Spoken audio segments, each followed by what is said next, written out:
My name is Joan Nold, and I am co-founder and president of Labs for Liberty. So what inspired you to create Labs for Liberty? Oh, a number of things. So grew up in a law enforcement and medicine family, and our son joined Army Reserve Psychological Operations while he was in college. And so while he was in his training and such, I kind of started devouring the books that were coming out of the Middle Eastern conflicts or wars, and read Lone Survivor and Fearless and a number of other books, and thought there's something I can do. There's something I can do to help. And then our son brought home his sergeant from his unit. His unit was deployed while he was actually at AIT, which is their final training. And during that campaign, the young man who became his sergeant, Anthony Norris, was in fact blown up by an IED. Fortunately, the IED was buried a little deep, and he didn't lose any body parts, but he had a significant TBI, ball bearings and shrapnel throughout his body.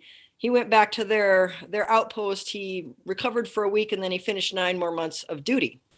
That was before they were recognizing the impact of these TBIs on these guys.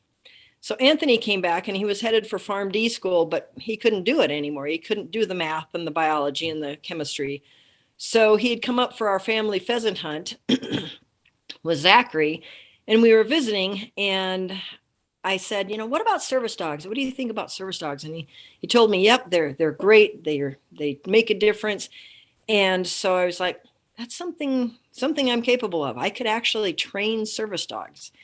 And so my husband and I got on board, and ultimately, long story short, we started training service dogs for veterans. And the very first dog we trained went to Anthony. So it kind of started because of Zach joining the military, Anthony coming into our lives, and everything I was reading and feeling that we could do something to make a difference. Can you tell me about the training process? Yeah, we are really rather different than most organizations. So we both grew up around animals. We're passionate outdoorsmen. Anthony is a big hunter. And we thought, why shouldn't someone's service dog be their very best friend and their outdoor companion? Which, at least at that point in time, most service dogs were thought to be service dogs only. That's what they were, and they were to be used for no other purpose. And so our goal was to take Labrador retrievers, particularly from a friend of ours who breeds them for hunting purposes, and create not only this amazing service dog, but have it be a dog that individual could hunt with, could hike with, could swim with. It could be their best buddy every day, day in, day out. It could be, their battle buddy. And so we started out with Penny, which is Anthony's dog, trained her up to the point where she was ready to serve him. And then he took it the next step with the hunting training. And in fact, he is very involved in hunting programs for many other veterans. So Penny serves every veteran she encounters. So for us, what we do is we identify a veteran through an application process. I get to know them through, their application and by talking to them on the phone. If we feel that we can help with what they have going on, then through the knowledge I have about that individual, I actually select a very specific puppy for them. And, it's not just, every puppy in a litter is going to make a great service dog. Not necessarily. They can't be too shy. They can't be too pushy. With certain guys or gals, because we've had both, they might need a dog that can handle anger and yelling. Right. And certain bloodlines won't handle that.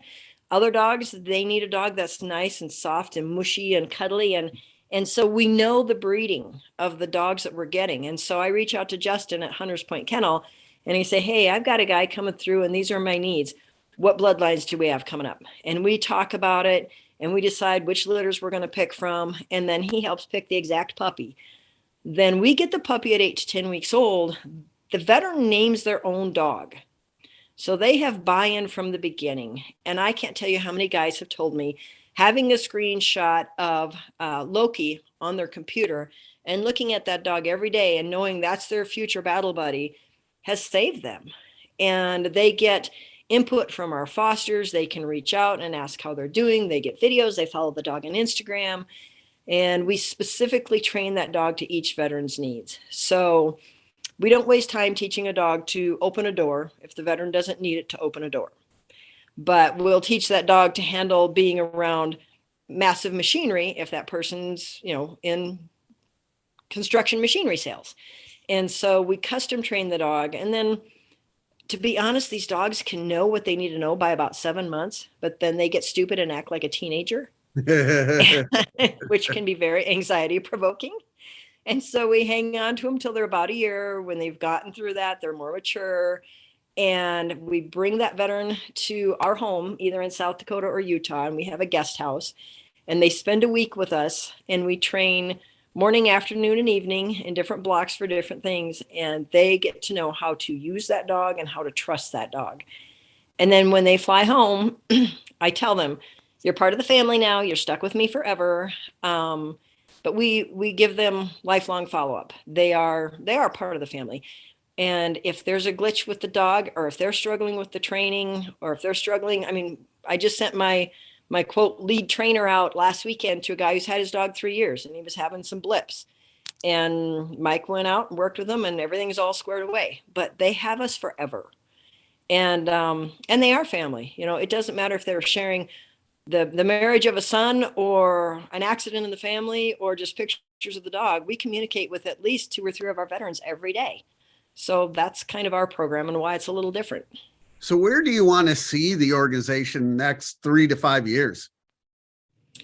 With our organization, because we are such a small core and so family centric, we'll probably just keep on doing what we're doing. A few years ago, our second son, Jacob, who was our executive director while he was finishing college, and then he went on to become a Marine infantry officer. He's now out, and he still helps with the foundation. But he is so brilliant. I just started training dogs. He came to me one day and he said, Mom, what was your plan for structure? I said, what structure? I'm just training dogs. I'm training dogs and giving them to people who need them. He's like, oh my gosh. So he built in true structure and ways that funds just flow in from generous donors and things like that. So I can train dogs. And so all of our people can train dogs. And at that point, he said to me, do you want to grow this? Because he could have blown it up into a huge thing. Yeah. And now, mind you, we're 100% volunteer. Nobody makes a dime, because if you want money, then you're in it for the wrong reasons. And I'm actually a working physician, so I do this around my regular work. My husband is busy with other things too, but he pours himself into the foundation. And so I said, Jake, we want to keep it family centric. And if we grow it too big, we won't know everybody. We won't be able to, when Tim calls me at 2 p.m. and is telling me something, I won't know what he's talking about with his son or his daughter or his wife. Whereas now, if they call me, I know everything. I know what that son's in school for welding, or, I know these things, and I want to keep it that way. So I said, we can't grow it too big or we lose that. So he's like, okay, Mom, that's what we'll do. And so we've kept it small and intimate. And that's my goal, is keep it small and intimate. The other thing we did is we do train dogs for, all branches, etc. But we've kind of refined it. So we're primarily doing special operations people, and we still do regular Marines, or, I've got an infantry officer I'm about to do a dog for, but we've kind of geared it towards special operations only because it was so hard for me to screen so many people from the general population of the military, and make sure they're legitimate, because there are fakers out there, and make sure that they truly needed a dog. And whereas by screening towards the special operations side, all of those people know each other. And so it's really easy for me to reach out to Ronnie and say, hey, can you check on so-and-so and let me know, are they a good person? Were they truly in 5th group? And so we'll continue with that. But we still will help others who pop up on the radar or come to us through referrals. So kind of just keep doing what we're doing, because we're doing it pretty well.